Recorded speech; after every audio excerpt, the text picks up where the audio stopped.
What AOL chat room were you in that your mama never knew about?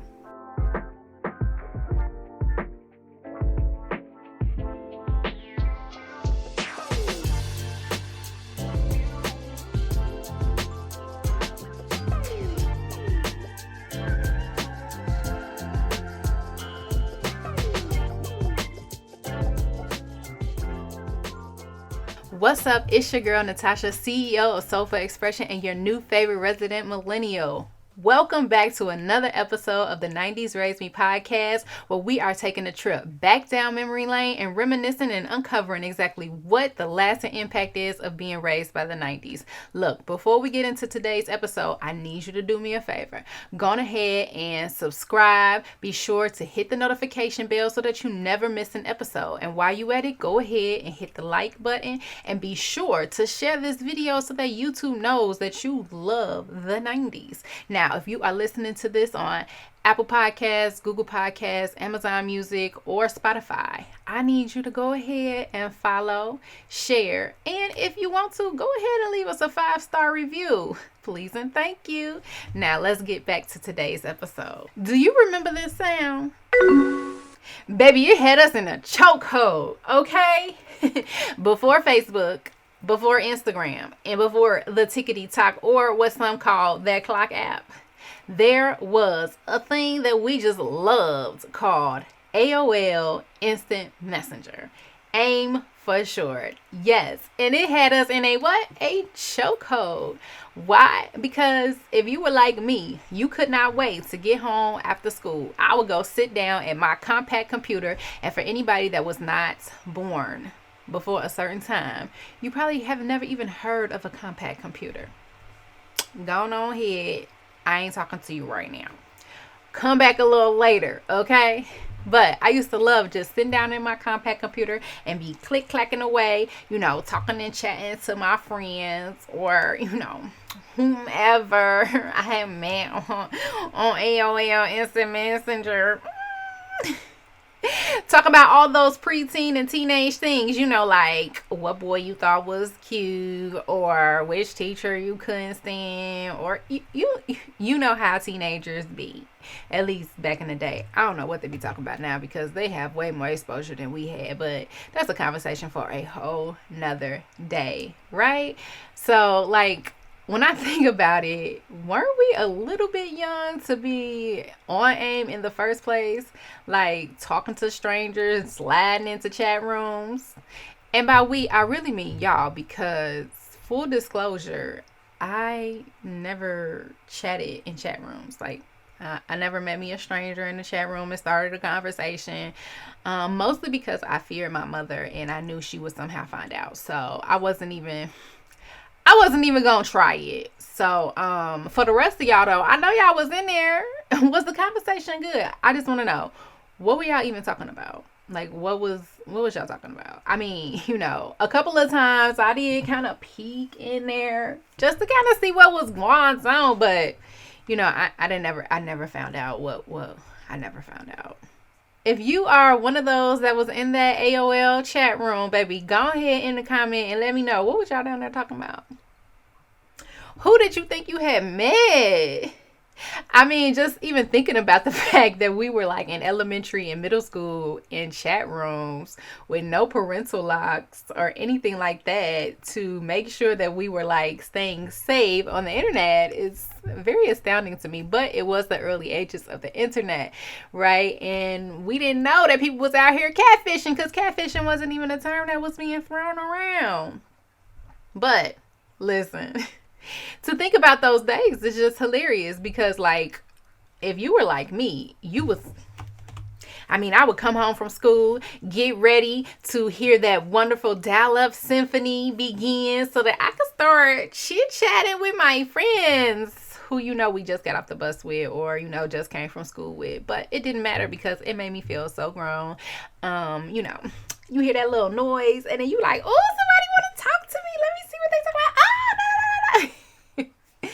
Yeah, good times. And let's be honest, we continue using AIM all the way through college. If you are a millennial and you sit here and you look me in my face and you tell me that you did not use AIM in college, I know you lying.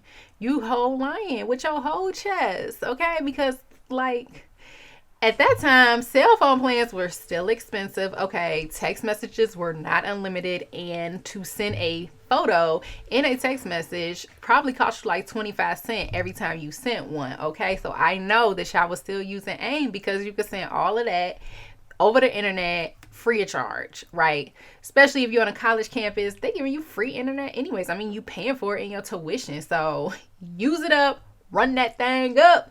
But yeah, it was just a good time. And it's really, when you think about it, it was like our first introduction to the idea of social media, right? Because you were engaging with people that you didn't necessarily know, especially if you was in them chat rooms, okay? And they had chat rooms of all kinds, connecting with people with similar interests.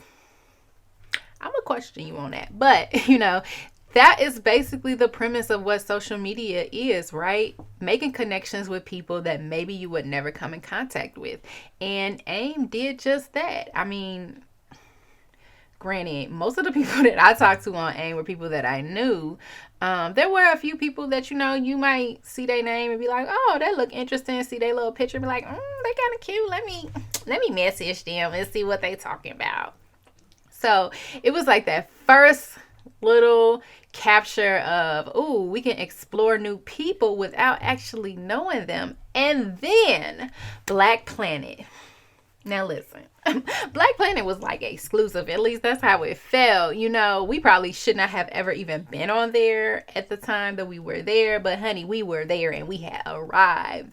Now, I'm pretty sure I remember deleting my Black Planet account. Now, in hindsight, I really wish I had not done that, because to be able to look back on it like 20 years into the future and say, wow, this what I was on, this what I was talking about, I'm sure it was just some amazing gems. And to also look at just like what we thought was visibly appealing, because remember, when you had Black Planet, baby, you was able to customize your profile. We was sitting there learning HTML and CSS to make it all pretty and different, because we wanted to have a nice Fly account. And yes, I did use Fly, which is a pretty much throwback word, but listen, I'm a millennial.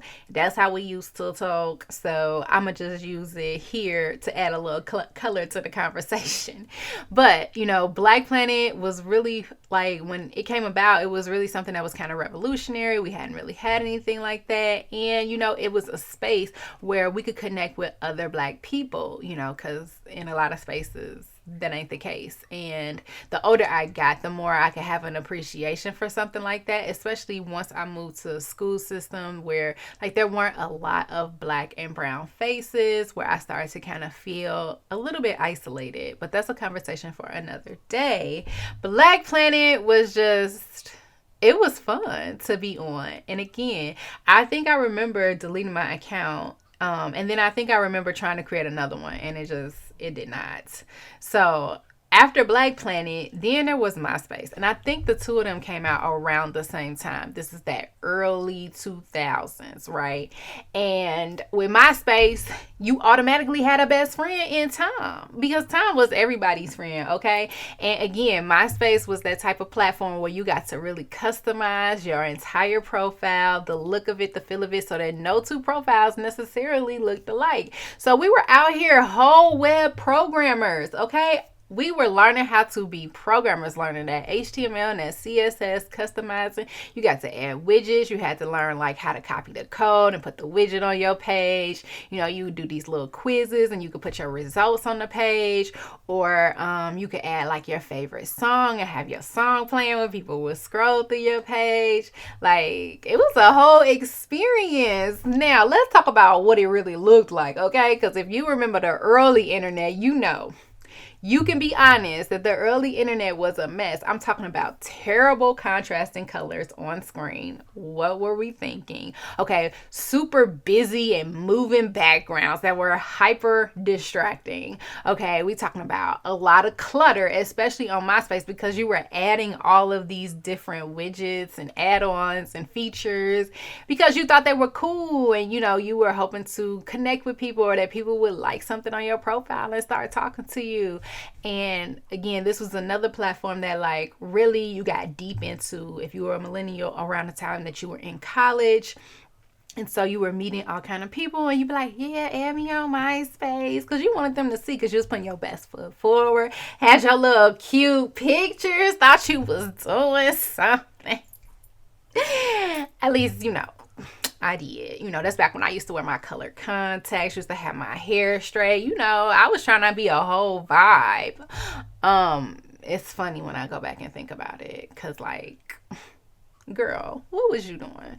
But again, it was a lot of fun. And I think that MySpace was something that in Black Planet, because you got to really customize your experience.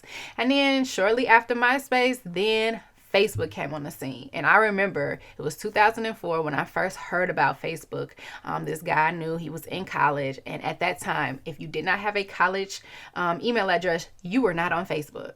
So I was like, that's okay, because next year I'm going to be on there and I'm going to know exactly what you talking about. And as soon as I got on there, I was there for it. And I remember the summer leading up to my freshman year in college, I was in an engineering boot camp. Please, let's not talk about that being nerdy, okay? Your girl, yes, she was a nerd a little bit, maybe a little bit. But we were in engineering boot camp, and I remember, connecting with different people on Facebook who were also on campus during the summer. And that was like the first way that I was able to meet some new people on campus, form new relationships that actually, some of them, I actually wound up talking to them throughout the entire duration of my college years at Purdue. Boiler up. Yeah, boiler up. Okay. But for me, Facebook at that time, when it was strictly for people in college, was the best environment. Now, I do understand that they had to diversify. They had to expand their audience because, listen, they in the business to make money, and I get it. However, when the flood of ratchets came in, Facebook just became straight up, I'm going to say it, ghetto. And I was no longer a fan, okay? And I think that the difference between Facebook and what I think I really loved growing up about MySpace was that you could customize MySpace so much and make it truly unique. And like it forced you to have to learn something new, right? I feel like now Facebook, they do everything for you. Plus, they stalk you too much. And why is my feed full of stuff that I didn't even ask you to see? Like, I didn't ask you for these random people that I don't even know with all these videos. I feel like my entire feed is flooded with content that I never requested to see because you think based on your algorithm that I am interested in it. No, baby, I'm interested in the things that I said I wanted to follow. I'm not interested in the rest of it. You can keep it, okay? I don't need to see all these random accounts because I'm not about to go follow them, okay? And it's not going to keep me on your page. I know you think it is, but baby, it's not. And that's why I love the original version of social media, because it was literally just about kind of getting to know people, socializing, showing your character, your personality, and just kind of exploring something different. Now I just feel like, I don't know, it's too much. It's giving energy that I'm not trying to be about. That's why now I kind of pull back from things like Facebook. I really just want to be able to get in, get out, get what I'm looking for. You know what I'm saying? But I appreciate that at the beginning and the onset of the social media, like, uproar, that it had that custom, unique feel. And when I think about Black Planet, I feel like it was really ahead of its time. It was a space where, Black people could gather and we could share. And, it had things that were catered specifically to us, which you do not typically see a lot, especially like even today. But I really love that. And what I learned while I was preparing for this is that Black Planet made a whole comeback. Did y'all know that? Because I did not know that. I'm going to go ahead and go over there and make me a new Black Planet account, okay? We're going to bring Black Planet into the Millennial with Natasha. I'm going to go on in there. I don't know what my name going to be because they probably ain't going to be Natasha. But I guess it should be, but oh no. But if you have a Black Planet account, comment below with your username, because I'm definitely going to follow you whenever I go over there and create me an account. And if you don't have an account and you didn't know that Black Planet was back on the scene, go on, create an account so we can connect, and then come back to this video and type your name on there so I can be sure to follow you, or however it works, because I don't even know. But we're going to get on there and we're going to find out. I low-key wish that I could recover my MySpace account, but just like with my Black Planet, I am almost positive that I completely deleted the whole thing. Now, I don't know. I think that I got frustrated with MySpace because like Facebook was on the scene and it was like, this is different, this is new. You know, whenever you get that shiny object syndrome, you be like, oh, look at that over there. I don't need you anymore. Then later you find out that you really had originally liked what you had and you probably should have been more grateful and appreciative of it. Yeah, like that's how I feel about it. Tom, I'm sorry, bruh. I left you. Unfortunately, I will not be recreating a MySpace account because if I'm not mistaken, over the years, MySpace has become more tailored to artists specifically. And unfortunately, that is not my gift. Okay. I'm not a singer. I'm not a lyricist. I'm not a songwriter. Even though in my youth, as I told y'all before, I swore I was going to be a rapper or a singer. Like, I don't even know how I thought I was going to do that. But you know, maybe there's still hope. I mean, like, there's AI. Maybe I can AI myself into a singer. But I really just wish that in some ways I could go back and capture that. And I really wish that I still had access to my accounts so that I could just go back and have me a good laugh. Because whenever I look at anything that I created years ago, it's always something that, one, it shocks me. It's unexpected because I don't even remember writing it or expressing it or even feeling that way in that moment, or even just thinking about the types of things that I might have been posting or talking about, or what would have been relevant to me in those years of my life, right? Because we're talking about the formative years of my life when, like, I'm really coming into myself. I'm better understanding myself, you know, even though I know, like, we really don't start to comprehend who we really are until we're adults, when we go on a healing journey. But again, that's a conversation for another day. But I do think that there can be some really interesting things that are revealed if we go back and look at things, you know, that we created in these social spaces way back when. But I am so excited to think about the prospect of going back and exploring how they have transformed Black Planet, to see how something that, you know, was a part of my teenage years be reinvented, you know, for me to be able to go back and explore in adulthood. You know, again, I wish I had that frame of reference to even know what my name would have been on Black Planet, because I don't know if you knew me back then and you have any idea who I might have been on Black Planet, could you let me know? Because your girl don't know. I don't know who I was on Black Planet. Just like I don't really know who I was on MySpace. I don't know if I used my real name, if I had some fake name. I have no idea. I remember little bits and pieces of my profile, but I don't know. Was I Natasha? Was I somebody else? You know, because out here in these new social media streets, I ain't coming as me, because there's some crazy people out here. You can't be letting them know who you really are, okay?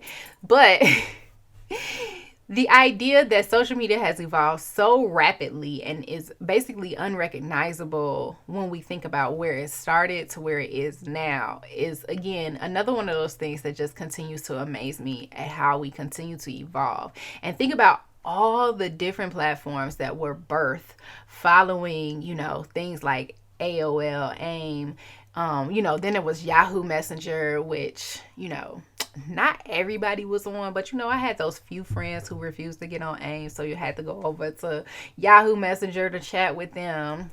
Y'all was whack. Come on over here. I guess that's what people be saying, like when you be like, I ain't on Facebook. But now some people really aren't, because you have so many other platforms to choose from. And again, like, to think about the evolution of social media, right? So, you know, from your Black Planets and your MySpaces to your Facebooks to your Vines to your Twitters to your Instagram to your Pinterest, even though that's more of a search engine than it is necessarily a social media platform. But that's kind of how it got its start, and it has kind of evolved into something else.